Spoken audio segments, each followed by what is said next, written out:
श्रीमद् भागवतम के चतुर्थ स्कंद 29वां श्लोक, श्लोक संख्या 64 पर चर्चा करेंगे। 63 श्लोक तक हमने पहले किया था, ठीक है, जिसमें हमने देखा था कि पिछला जन्म का कारण क्या है, अगले जन्म का कारण क्या है और पिछला जन्म को कैसे समझा जा सकता है।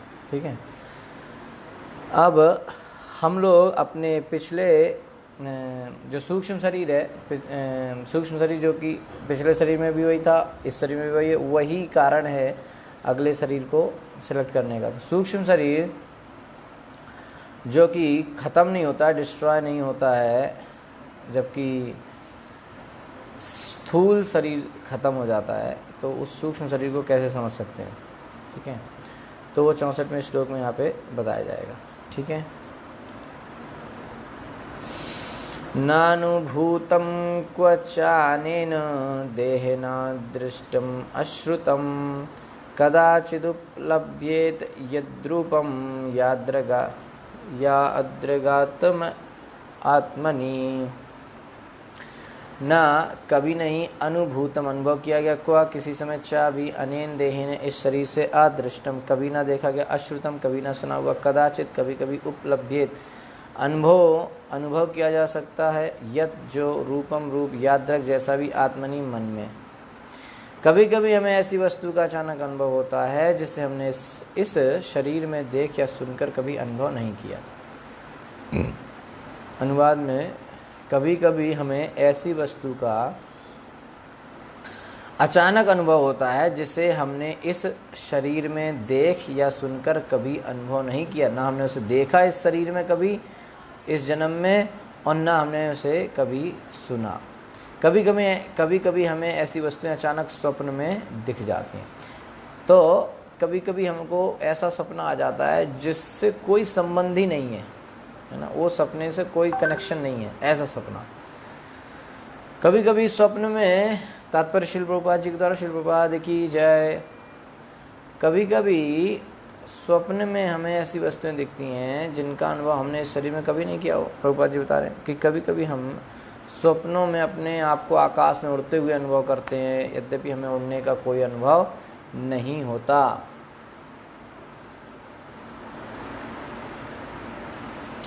ओके, इसका अर्थ यह हुआ कि पूर्व जन्म में या तो हम देवता थे या आकाशचारी के रूप में आकाश में उड़े थे। यानी कि वो जो हमारे जो एक्सपीरियंस है वो एक्सपीरियंस रह जाता है, माने कि वो जो फुटप्रिंट, जो वो दिमाग में जो इम्प्रिंट्स हैं वो वहाँ पर रह जाते हैं। ठीक है, तो उसकी वजह वो हमेशा, वो शरीर बदल गया, स्थूल शरीर बदल गया, लेकिन सूक्ष्म शरीर वही रहने से वो अगला शरीर जब प्राप्त होता है स्थूल वाला, तो उसमें भी वो इम्प्रेशन दिमाग में रहते हैं, मन में। ठीक है, इस वजह से कभी कभी ऐसा सपना आ जाता है जो हमने कभी ना सुना ना देखा इस शरीर में, याद नहीं है, लेकिन हमें सपने में ऐसी चीज़ें दिख जाती हैं। इसका मतलब है उन चीज़ों से हमें कहीं ना कहीं, कभी ना कहीं कोई संबंध था। मन में इन सब अनुभवों की छाप रहती है, इम्प्रेशन, जो अचानक प्रकट होते हैं। यह गहरे जल की तली पर होने वाली उस सड़न क्रिया के समान है जो पानी की सतह पर प्रकट होने वाले बुलबुलों से कभी कभी प्रकट होती है। यानी कि जब जो जल अगर अंदर बहुत गंदा है तो उसकी कभी कभी उस जल में ऊपर बुलबुले आ जाते हैं, है ना। तो बुलबुले आने की वजह से ये सिद्ध हो जाता है कि ये जल गंदा है। और बुलबुले क्यों आते हैं? जल के अंदर जो सड़न है उसकी वजह से, है ना। तो वैसे भी अगर आप कहीं भी कोई जल देखें, अगर उसमें बुलबुले हैं तो वो जल गंदा ही माना जाता है। फेना, झाग अगर पानी में है तो उसको गंदा ही माना जाता है, गंदा ही है वो। कभी कभी हम स्वप्न में ऐसे स्थान में पहुंच जाते हैं कि जिससे हम जीवन भर ना तो देखे रहते हैं ना अनुभव किए रहते हैं, किंतु यह इस बात का प्रमाण है कि हमने पूर्व जन्म में इसका अनुभव किया था। सपने में अगर कोई चीज़ दिखी है और तो या तो वो इस जन्म से रिलेटेड होगी तो आपको समझ में आ जाएगा, और अगर वो इस जन्म से रिलेटेड नहीं है तब क्या होगा? तो इसका मतलब है कि वो हमें कहीं ना कहीं वो किसी पिछले जन्म का कोई ऐसा कनेक्शन है। ठीक है,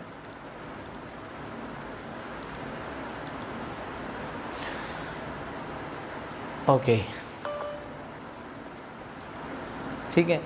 तो पूर्व जन्म में हमने इस चीज़ को अनुभव किया है, इस वजह से सब चीज़ें हमें दिख रही हैं सपने में।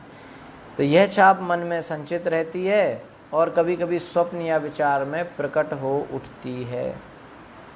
तात्पर्य यह है कि मन हमारे विगत जीवनों के अनुभवों तथा विविध विचारों का संग्रहालय है। हर चीज़ हमारे मन में कलेक्ट है, वहाँ पर रखी हुई है। जो कुछ भी हमने पिछले जन्मों में और जो कुछ भी हमने अनुभव किया है, जो कुछ भी सोचा है, वो सब चीज़ वहाँ पे मन के अंदर स्टोर रहती है।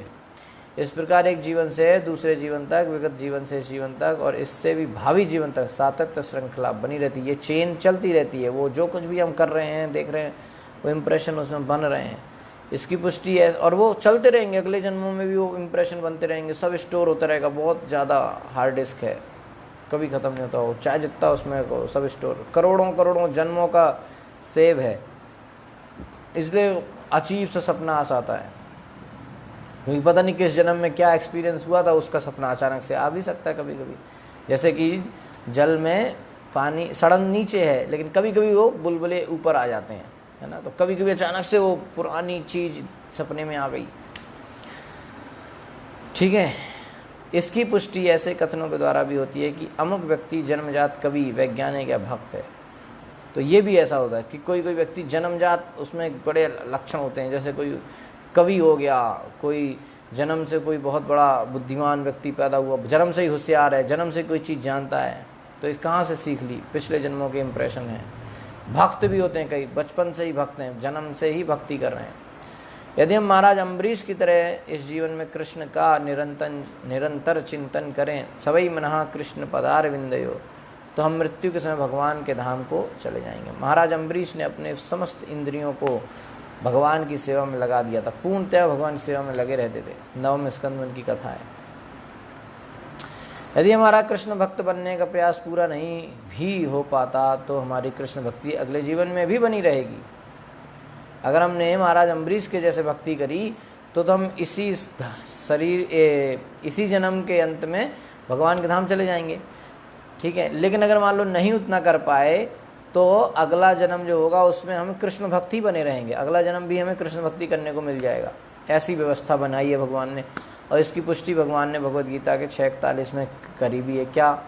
प्राप्य पुण्य कृताम लोकानुषित्वा शाश्वती समाः शुचिनाम श्रीमताम गेहे योग भ्रष्टो अभिजायते।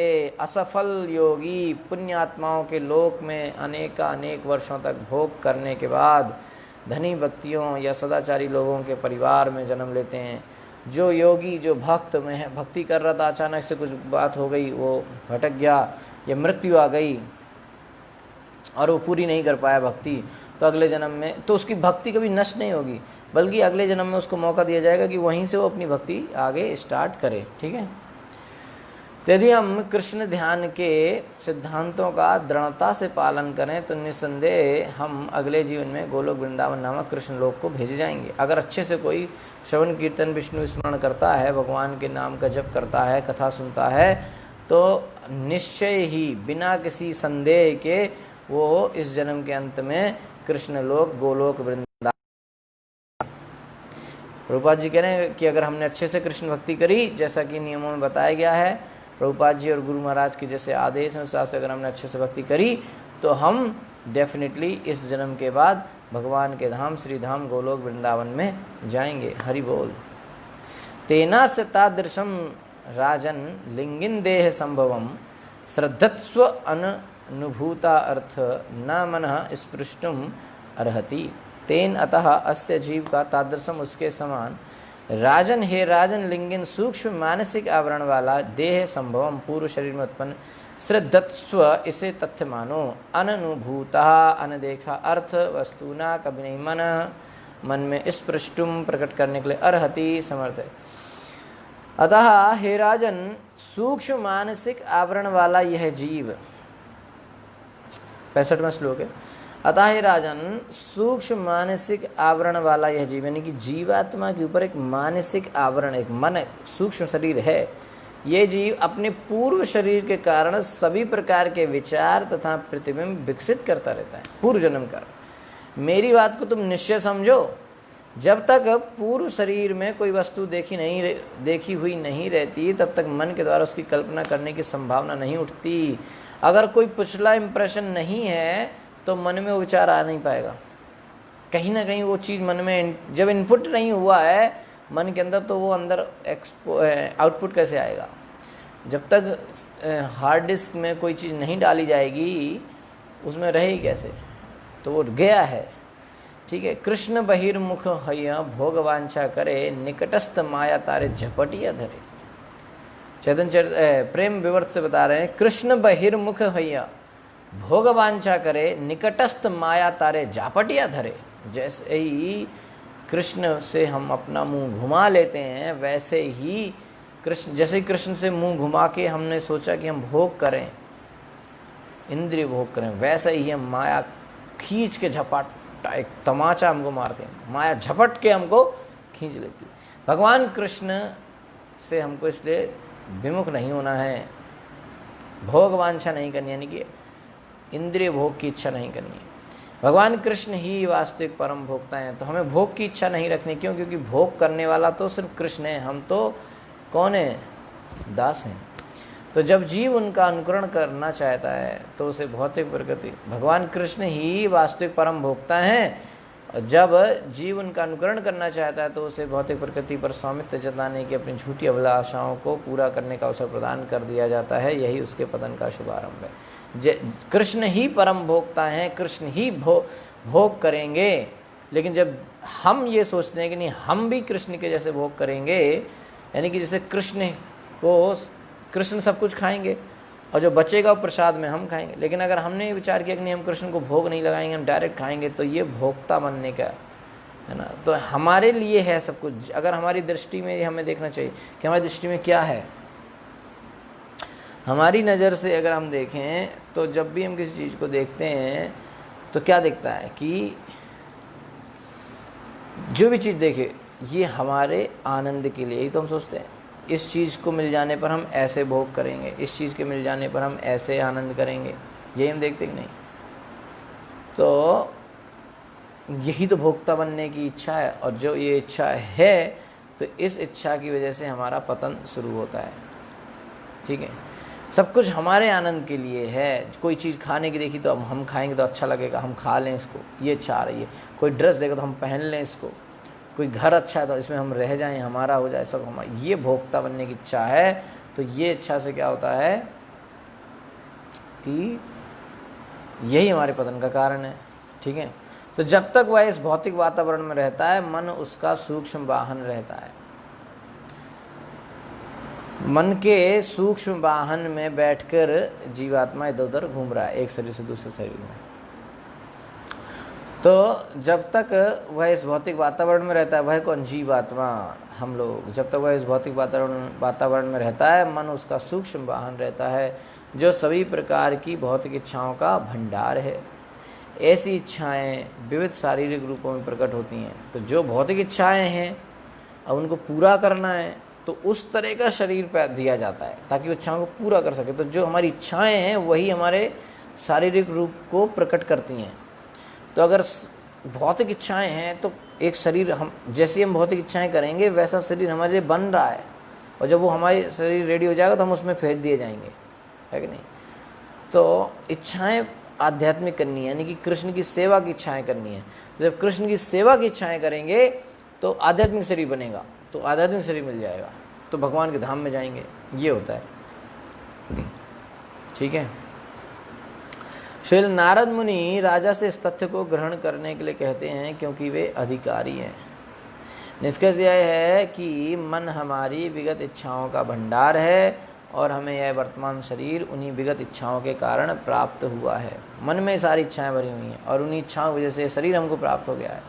इसी प्रकार इस शरीर में हम जो कुछ चाहते हैं वह भावी शरीर में प्राप्त होगा। जो हमारी इच्छाएं बन रही हैं अगले शरीर में हमें मिल जाएंगी। इस प्रकार मन विभिन्न प्रकार के शरीरों का स्रोत है। कहाँ से शरीर पैदा हो रहा है? मन से। मन है सारे शरीरों का स्रोत। ठीक है। तो सपने में कभी कभी ऐसी अनदेखी चीज़ें दिख जाती हैं। इसका मतलब क्या है कि पिछला जन्म था, पिछले जन्मों में वन हुआ था।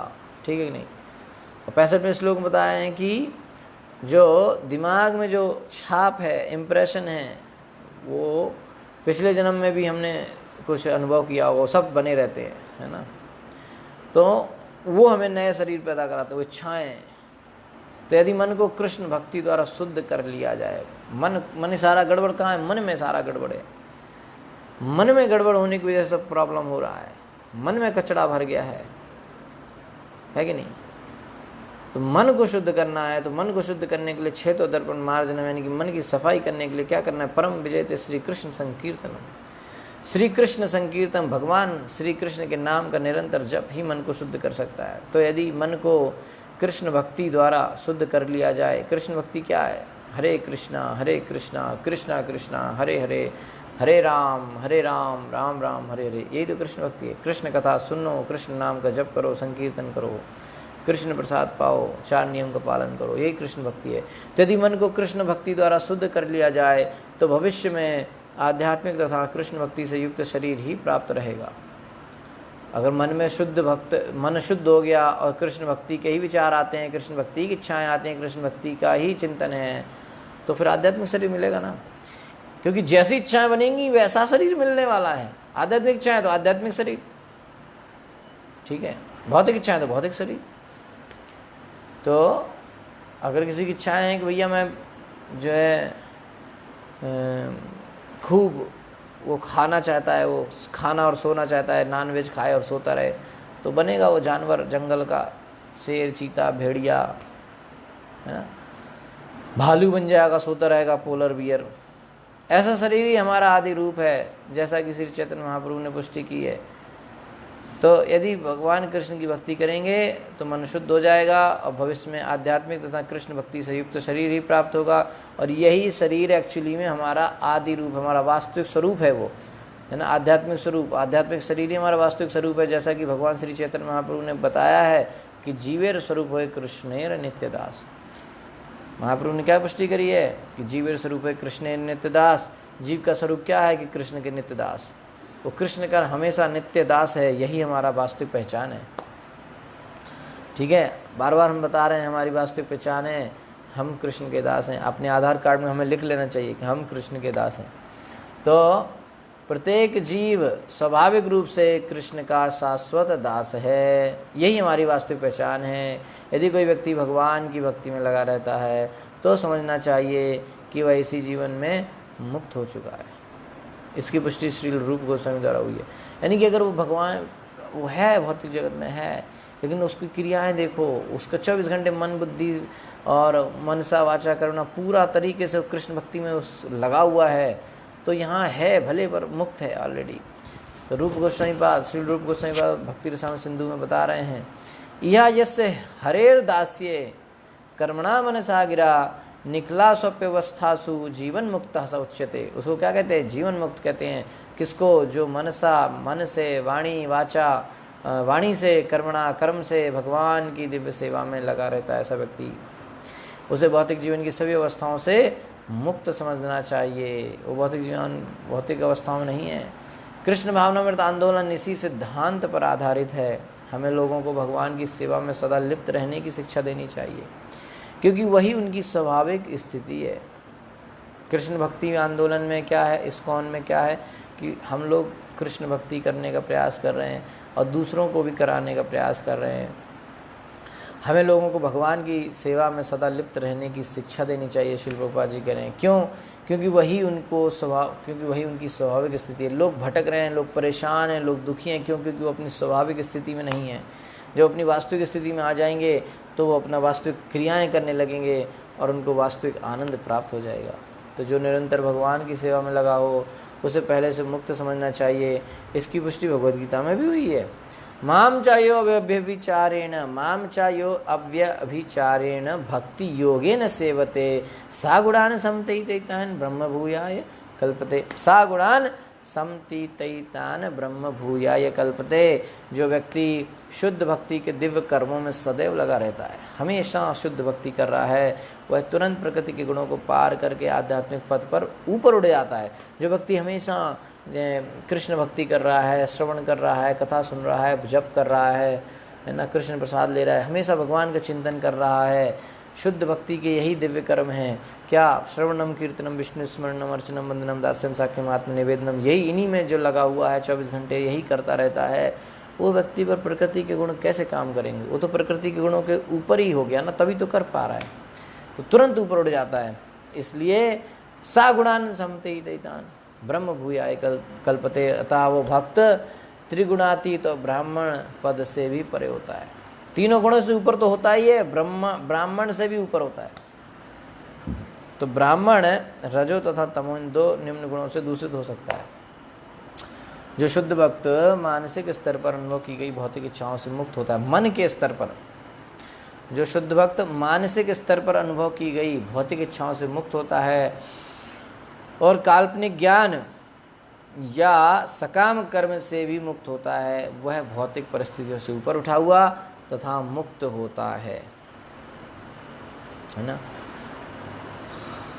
अच्छा, तो मन जो है सारा खेल मन का है। तो अगले श्लोक में बताया जाएगा कि मन किस तरीके से बताता है कि पिछला जन्म क्या था, शरीर किस शरीर में थे, अगले किस शरीर में जाएंगे, सब मन बता देता है। देखिए, मन एव मनुष्यस्य पूर्व रूपाणि संसति भविष्यतश्च भद्रम ते तथैव न भविष्यति। मन एव निश्चय ही मनुष्य के पूर्व विगत रूपाणी अनेक रूप संसति सूचित करता है, भविष्यतः आगे जन्म लेने वाले का अच्छा भी, भद्रम कल्याण ते तुम्हारा, तथा उसी तरह एव निश्चय ना नहीं भविष्यतः भावी जन्म लेने वाले का। हे राजन, तुम्हारा कल्याण हो। यह मन प्रकृति के साहचर्य के अनुसार जीव द्वारा विशेष प्रकार का शरीर धारण करने का कारण है। क्या कारण है? मन। मनुष्य अपने मानसिक संगठन के अनुसार यह जान सकता है कि वह पूर्व जन्म में वह कैसा था और भविष्य में वह कैसा शरीर धारण करेगा, पता चल जाएगा। इस प्रकार मन भूत, गत तथा भावी शरीरों की सूचना देता है।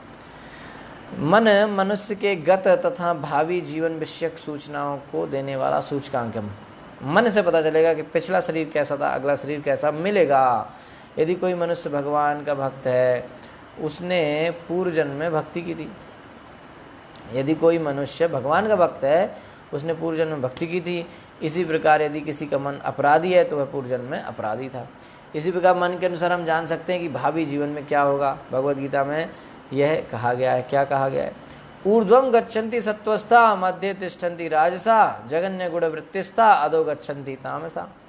जो लोग सत्वगुणी हैं वे क्रमशः उच्च लोकों को जाते हैं, जो रजोगुणी है वे पृथ्वी लोक में रहते हैं, और जो तमोगुणी है वे नरक लोकों को जाते हैं। सीधी सीधी बात है।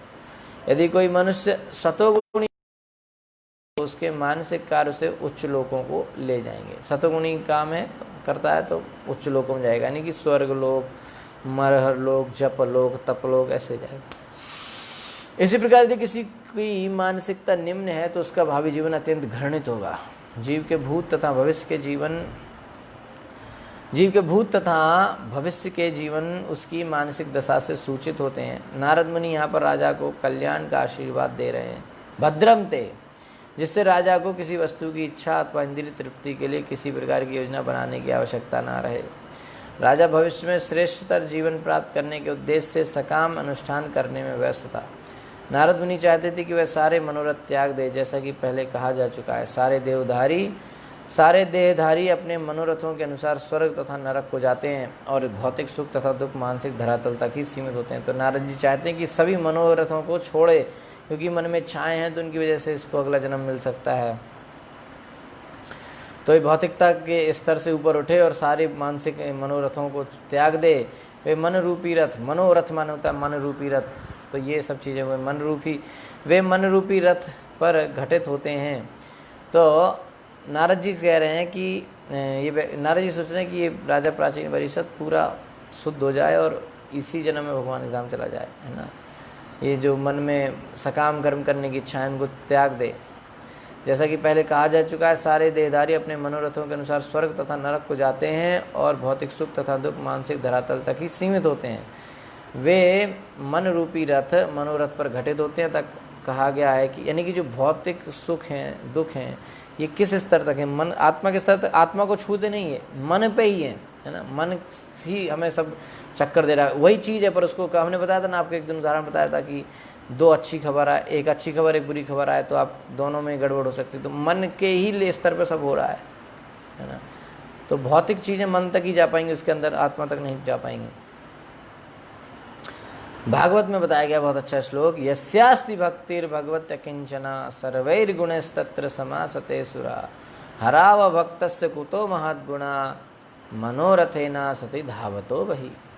जिसमें भगवान के लिए अटूट निष्ठा होती है उसमें देवताओं के समस्त सद्गुण पाए जाते हैं, किंतु जो भगवत भक्त नहीं है उसमें भौतिक गुण ही पाए जाते हैं जिनका कोई मूल्य नहीं होता।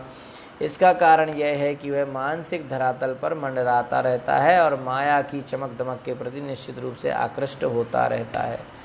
जब तक मनुष्य भगवत भक्त नहीं बनता या पूर्ण रूप से कृष्ण भावना भावित नहीं हो जाता, तब तक वह मानसिक धरातल पर मंडराएगा और नाना प्रकार के शरीरों में उत्कर्ष तथा अपकर्ष को प्राप्त होगा। जब तक वो शुद्ध भक्त नहीं बन जाता तब तक वो इसी तरीके से मन के स्तर पर ही घूमता रहेगा और कभी अच्छे शरीर में कभी निम्न शरीर में जाता रहेगा। भौतिक दृष्टि से जिन गुणों को उत्तम माना जाता है वे सब व्यर्थ होते हैं, क्योंकि इन तथाकथित गुणों से मनुष्य जन्म मृत्यु के चक्र से नहीं छूट सकेगा। कई ऐसे गुण हैं जो भौतिक स्तर पर हम लोग देखते हैं तो वो मानते हैं कि बहुत अच्छी चीज़ है, लेकिन उनसे हमें भौतिक जीवन से छुट्टी नहीं मिलेगी, भौतिक जीवन से छुटकारा नहीं मिलेगा, क्योंकि वो सब भौतिक गुण ही हैं। ठीक है, तो निष्कर्ष यह निकलता है कि मनुष्य को मनोरथ से रहित होना चाहिए। अन्याभिलाषिता शून्यम ज्ञान कर्मादि अनावृतम। मनुष्य को भौतिक इच्छाओं, दार्शनिक चिंतन तथा सकाम कर्म से सर्वथा मुक्त होना चाहिए। मानव जाति के लिए सर्वोत्तम मार्ग है कि वह भगवान की दिव्य भक्ति को अनुकूल दृष्टि से स्वीकार कर ले।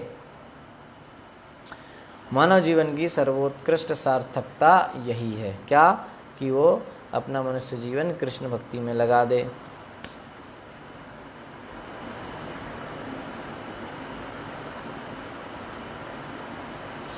ओके, 67वां श्लोक 67। 67 में बताया जा रहा है कि अब जैसे यहाँ बता रहे हैं कि मन की वजह से पता चल सकता है कि पिछला शरीर क्या था, अगला शरीर क्या मिलेगा, और सपना जो आ रहा है वो मन, इसका मतलब है कि मन में कुछ छाप है पिछले जन्मों की। अच्छा, तो अब ये कैसे समझें कि कभी कभी सपने में कुछ चीज़ें ऐसी दिख जाती हैं जो हो ही नहीं सकती, बड़ा अचंभित है, मतलब बड़ा ही इम्पॉसिबल टाइप की चीज़ें है ना दिख जाती हैं। जैसे कि पहाड़ के ऊपर एक समुद्र है, या फिर दिन में तारे दिख रहे हैं, या फिर अपना शरीर बिना हेड के दिख जाए, सिर कटा शरीर अपना खुद का देख लेना। तो ऐसी चीज़ें दिख जाना जो हो ही नहीं सकती, ये कैसे हो सकता है, इसको समझने की कोशिश करी जाएगी।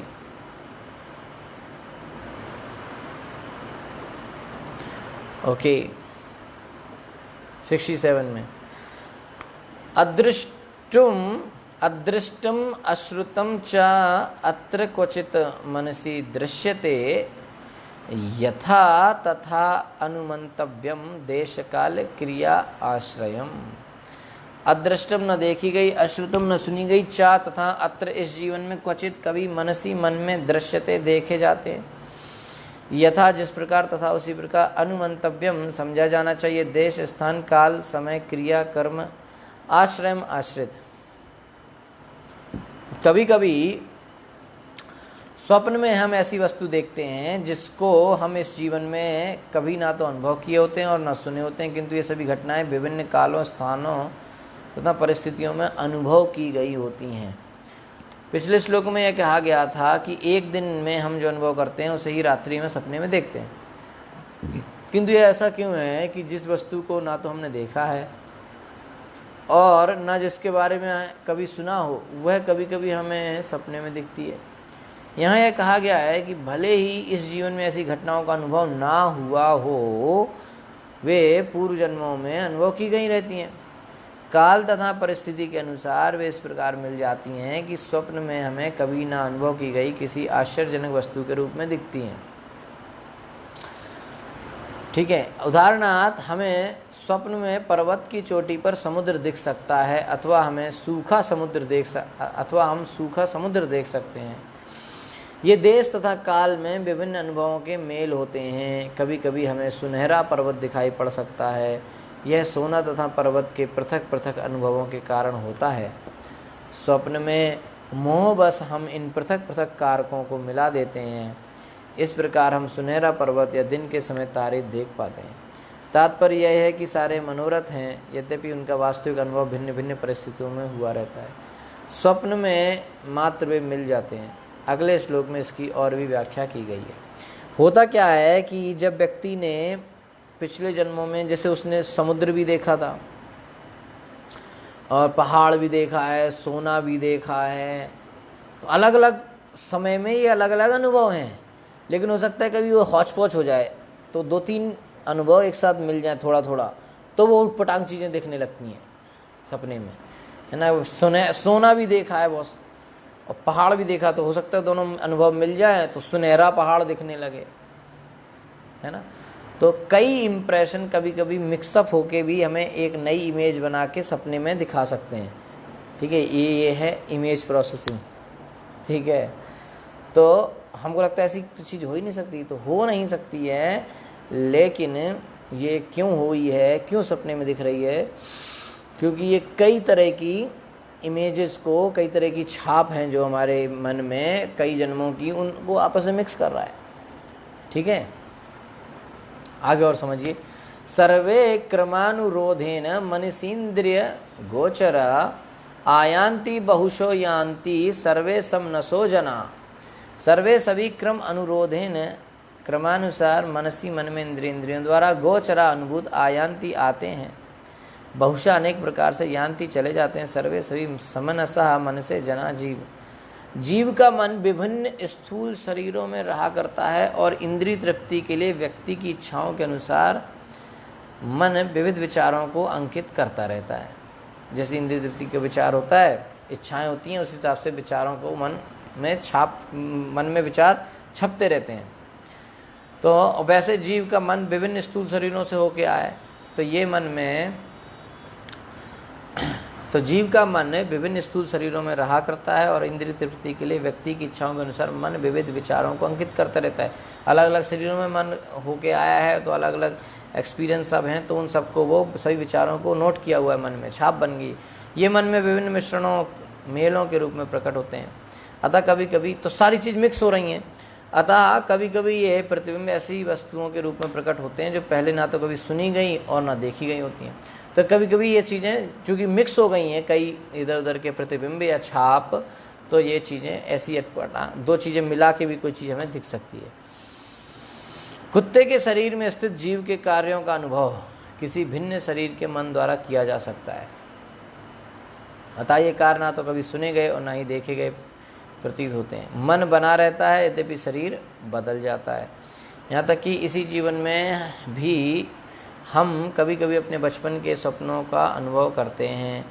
यद्यपि ऐसी घटनाएं बाद में विचित्र लगती हैं, किंतु वे सब मन में अंकित हुई रहती हैं। कभी कभी अपने ही बचपन का सपना आ जाता है, फलता वे स्वप्न में दिखाई पड़ती हैं। सूक्ष्म शरीर समस्त प्रकार की भौतिक इच्छाओं का भंडार है और इसी के द्वारा आत्मा का देहांतरण होता है।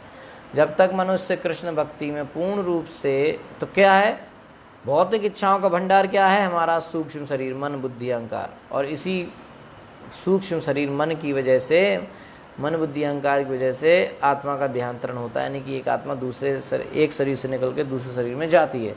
जब तक मनुष्य कृष्ण भक्ति में पूर्ण रूप से निमग्न नहीं होगा, तब तक वे इच्छाएं आती जाती रहेंगी। जब तक पूरी तरह से कृष्ण भक्ति में नहीं लग जाएगा, ये इच्छाएं बनी रहेंगी। जब तक इच्छाएं बनी रहेंगी, अगला जन्म होता रहेगा। यह तो मन का स्वभाव है, सोचना, अनुभव करना और इच्छा करना, थिंकिंग, फीलिंग, विलिंग। जब तक मन भगवान कृष्ण के चरण कमलों के ध्यान में संलग्न नहीं होगा, तब तक वह नाना प्रकार के भौतिक भोगों की इच्छा करता रहेगा। बहुत इच्छाएं आएंगी। कृष्ण भक्ति में मन नहीं लगा है तो भौतिक इच्छाएं आएंगी ही आएंगी, मन भौतिक इच्छाओं की तरफ भागेगा। इंद्रिय प्रतिबिंबों का अंकन क्रमानुसार हुआ रहता है और वे एक एक करके प्रकट होते हैं, अतः जीव को एक के बाद दूसरा शरीर धारण करना होता है। मन भौतिक सुख की योजना बनाता है और स्थूल शरीर इन्हें पूरा करने के साधन प्रदान करता है। इच्छाएं योजनाएं कहाँ बनती है? मन में। स्थूल शरीर तो खाली इंस्ट्रूमेंट है। मन वह मंच है जिससे होकर स्थूल शरीर में सारी चीज़ें होती हैं। साधन प्रदान कौन करता है? स्थूल शरीर पर। सब करता है कहाँ से? मन से हो रहा है। तो मन वह मंच है जिससे होकर समस्त इच्छाएं तथा योजनाएं आती जाती हैं। अतः श्री नरोत्तम दास ठाकुर कहते हैं, गुरु मुख पद्मा वाक्या चित्ते ते करिया ये क्या आर न करिए मने आशा। नरोत्तम दास ठाकुर सबों को गुरु के आदेशों का पालन करने का उपदेश देते हैं। मनुष्य को, सभी को कह रहे हैं कि गुरु के उपदेशों का पालन कीजिए, मनुष्य को और कोई कामना नहीं करनी चाहिए। गुरु मुख पद्मा वाक्य चिते ते करिया क्या, बस जो गुरु मुख पद्मा वाक्य, गुरु के मुख से निकला हुआ वाक्य कैसा है? वो पद्म वाक्य है, यानी कि लोटस सेंटेंस है ना, लोटस वर्ड्स, यानी कि वो इतने शुद्ध हैं। जैसे भगवान की आंखों कहते हैं ना लोटस आईज है ना, और भगवान के नयन है ना कमल अरविंदाक्षो, यानी कि भगवान की कमल के जैसी आँखें ऐसे। तो गुरु के शब्दों को भी कमल के जैसे बताया जा रहा है ना। चिते ते करिया, उनको ही पालन करना, बस आर ना करिए मने आशा, मन में और कोई विचार नहीं लाना है, कोई और इच्छा नहीं होनी चाहिए।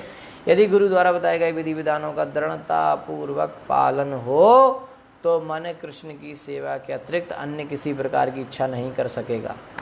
ऐसा प्रशिक्षण ही जीवन की सार्थकता है। ठीक है, ओके।